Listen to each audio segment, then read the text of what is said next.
नमस्कार दोस्तों, स्वागत है आपका अपने और पराये लम्हे चैनल पर। आज की ये शानदार कहानी हमारे एक सब्सक्राइबर ने भेजी है।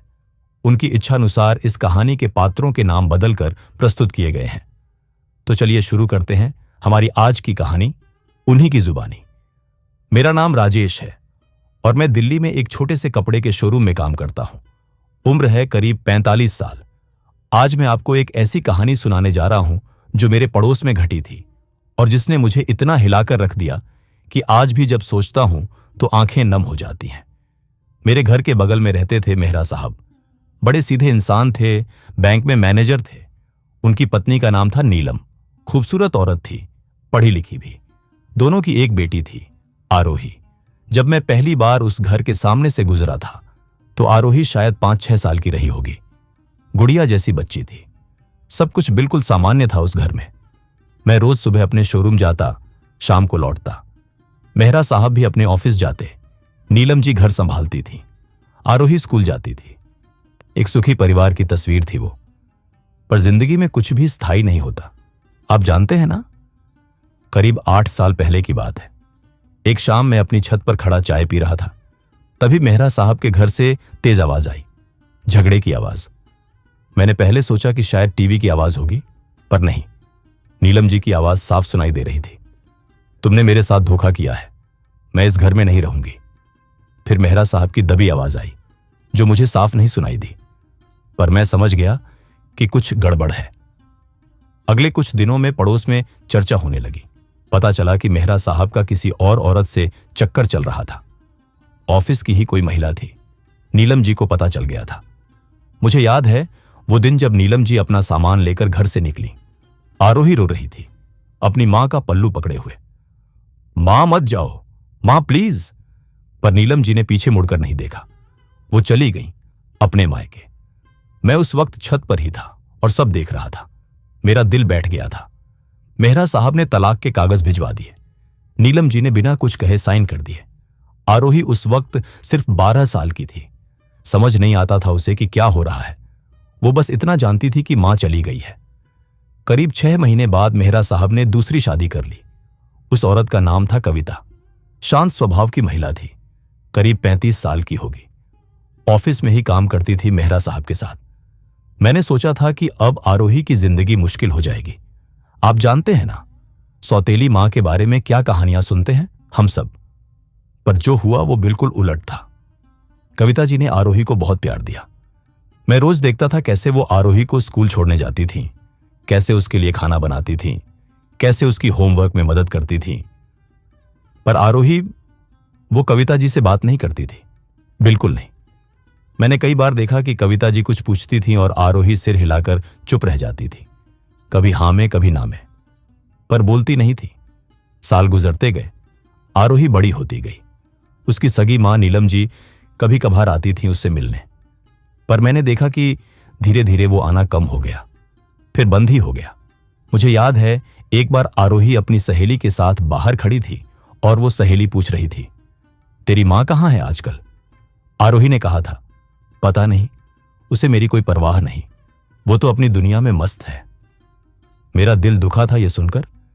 एक मां जो अपनी बेटी को छोड़कर चली गई और बेटी जो अपनी सौतेली मां से बात नहीं करती। कविता जी कोशिश करती रही। हर त्योहार पर आरोही के लिए नए कपड़े लाती, हर जन्मदिन पर केक काटती थी, पर आरोही की आंखों में वो चमक नहीं थी।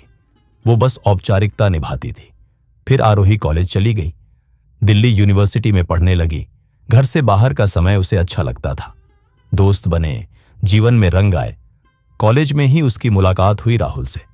अच्छा लड़का था, पढ़ाई में भी तेज था, स्वभाव से भी सीधा था। दोनों एक दूसरे को पसंद करने लगे।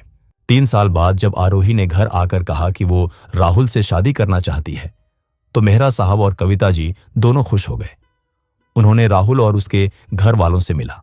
सब ठीक लगा और शादी की तैयारी शुरू हो गई। पर जब शादी के कार्ड छपे तो पड़ोस में फिर से चर्चा शुरू हो गई। कार्ड पर लिखा था, श्री रमेश मेहरा और श्रीमती कविता मेहरा की प्यारी बेटी आरोही की शादी। नीलम जी का नाम नहीं था। उनके लिए कोई कार्ड नहीं भेजा गया। मैंने अपनी पत्नी से कहा, ये लड़की ने अपनी सगी मां को शादी में नहीं बुलाया। मेरी पत्नी बोली, शायद अभी भी गुस्सा है उस पर। आखिर उसने छोड़कर गई थी ना उसे। मुझे बुरा लगा। मतलब चाहे कुछ भी हो जाए, मां तो मां होती है। पर मैं क्या कर सकता था? यह उनका पारिवारिक मामला था। शादी का दिन आ गया। घर में बैंड बाजा, रोशनी, सजावट, सब कुछ बहुत खूबसूरत था। मैं और मेरी पत्नी भी बुलाए गए थे। मैंने देखा कि कविता जी बहुत व्यस्त थीं। वो हर चीज देख रही थी, हर मेहमान का ध्यान रख रही थी। उनकी साड़ी बहुत सुंदर थी, गहने पहने थे, पर उनके चेहरे पर थकान साफ दिख रही थी। आरोही दुल्हन बनकर तैयार हुई। बहुत खूबसूरत लग रही थी।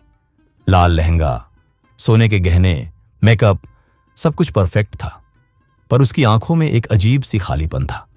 बारात आई। राहुल घोड़े पर बैठा था। सब नाच गाना हो रहा था। फेरे शुरू हुए। अब शादी की रस्में चल रही थी। पंडित जी मंत्र पढ़ रहे थे। फेरों के बीच में एक रस्म होती है जहां दुल्हन की मां को आना होता है और उसे आशीर्वाद देना होता है। कविता जी आगे बढ़ी। उन्होंने आरोही के सिर पर हाथ रखा, पर आरोही ने अपना सिर हटा लिया। मैं दूर खड़ा था, पर मैंने देखा कविता जी की आंखों में आंसू आ गए, पर उन्होंने मुस्कुराने की कोशिश की। फेरे पूरे हुए। शादी हो गई। खाना परोसा जाने लगा। सब लोग खाना खाने लगे। तभी अचानक आरोही ने माइक मांगा। सबने सोचा कि शायद वो कुछ भाषण देना चाहती है, शुक्रिया कहना चाहती है। आरोही माइक लेकर खड़ी हुई। उसकी आंखों में आंसू थे। वो बोली, मुझे आप सबसे कुछ कहना है। पूरा हॉल शांत हो गया। सब लोग उसकी तरफ देखने लगे।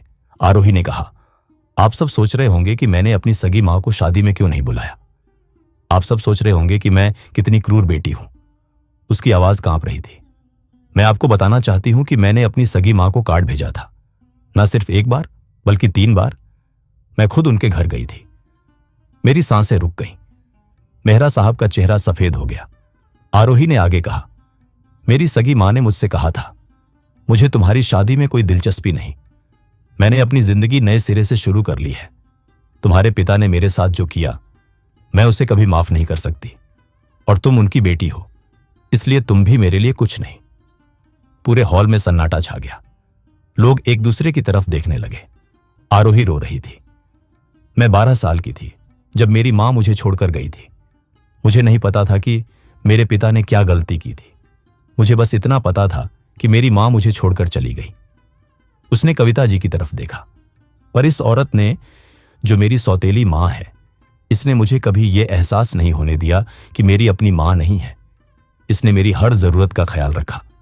जब मुझे बुखार आता था तो रात भर मेरे पास बैठी रहती थी। जब मेरे एग्जाम होते थे तो मेरे साथ पढ़ाई करती थी। कविता जी रो रही थी।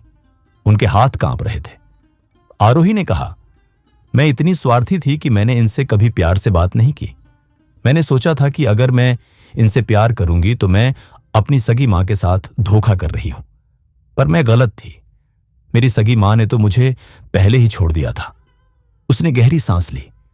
जब मैं कॉलेज में थी, एक दिन मैं बीमार पड़ गई थी। मुझे अस्पताल में भर्ती करना पड़ा था। मैंने अपनी सगी मां को फोन किया। उन्होंने कहा कि उन्हें एक जरूरी मीटिंग है, वो नहीं आ सकती। पर यह औरत, कविता मां, आप जानते हैं इन्होंने क्या किया? वो कविता जी की तरफ मुड़ी। आपने अपने ऑफिस से छुट्टी ली, हॉस्पिटल आई और 3 दिन तक मेरे पास बैठी रही। आपने मुझे खाना खिलाया, दवाई दी, मेरे माथे पर हाथ फेरा, और मैंने आपसे एक शब्द भी प्यार से नहीं कहा। अब आरोही जोर जोर से रो रही थी।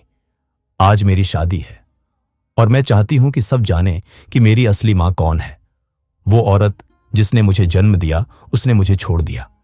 पर यह औरत जिसने मुझे जन्म नहीं दिया, इसने मुझे पाला, बड़ा किया, प्यार दिया। उसने कविता जी के पैर छुए।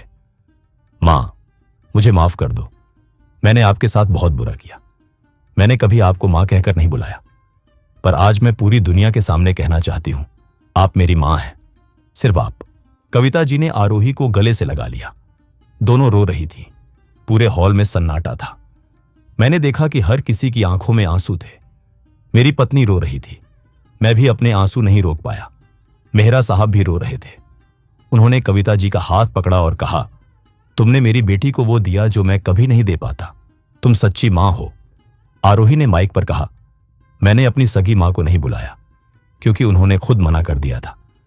पर मुझे इसका कोई दुख नहीं है, क्योंकि मेरे पास मेरी असली मां है जो आज यहां मौजूद है। उसने कविता जी की तरफ देखा। मां, आज मेरी शादी है और मैं चाहती हूं कि आप ही मुझे विदा करें, आप ही मुझे आशीर्वाद दें, क्योंकि आप ही मेरी सच्ची मां हैं। पूरा हॉल तालियों से गूंज उठा। लोग रो रहे थे और ताली बजा रहे थे। कुछ औरतें अपनी साड़ी से आंसू पोंछ रही थीं। राहुल ने आरोही का हाथ पकड़ा और कविता जी के पैर छुए। मां जी, आपने मेरी पत्नी को इतना अच्छा इंसान बनाया। मैं वादा करता हूं कि मैं आरोही का हमेशा ख्याल रखूंगा। कविता जी ने दोनों को गले लगाया। वो इतना रो रही थी कि बोल नहीं पा रही थी। मैं वहां खड़ा सब देख रहा था। मेरे गले में एक गांठ सी बन गई थी। मैंने अपनी जिंदगी में बहुत कुछ देखा था, पर यह पल कुछ अलग था। शादी खत्म हुई। आरोही की विदाई हुई। कविता जी ने अपने हाथों से आरोही की कलाई पर कलीरे बांधे। उन्होंने आरोही को अपनी गोद में बिठाया और ढेर सारी दुआएं दी। जब आरोही गाड़ी में बैठ रही थी तो उसने कविता जी से कहा, मां, मैं हफ्ते में आपसे मिलने आऊंगी। आप मेरी मां हैं और हमेशा रहेंगी। कविता जी ने सिर हिलाया। वो बोल नहीं पा रही थी, बस रो रही थी। मैं घर लौटा तो मेरी पत्नी से बोला, आज पता चला कि मां वो नहीं होती जो जन्म देती है। मां वो होती है जो पालती है, बड़ा करती है, प्यार देती है। मेरी पत्नी ने कहा, कविता जी ने जो किया वो हर कोई नहीं कर सकता। किसी और की बेटी को अपनी बेटी की तरह पालना, बिना किसी स्वार्थ के, बिना किसी उम्मीद के, ये बहुत बड़ी बात है। मैंने हां में सिर हिलाया। आज कई साल बीत गए हैं उस शादी को। आरोही अब खुद एक बच्ची की मां बन चुकी है। वो हर हफ्ते अपनी मां से मिलने आती है। ना, सगी मां से नहीं, कविता जी से। वो अपनी बेटी को कविता जी के पास छोड़ जाती है और कहती है, मां, मेरी बेटी को वही संस्कार देना जो आपने मुझे दिए। कविता जी अब दादी बन चुकी है। उनका चेहरा खिला रहता है। वो छोटी बच्ची को गोद में लेकर बैठती हैं और लोरियां गाती हैं। मैं कभी कभी सोचता हूं कि नीलम जी को क्या लगता होगा।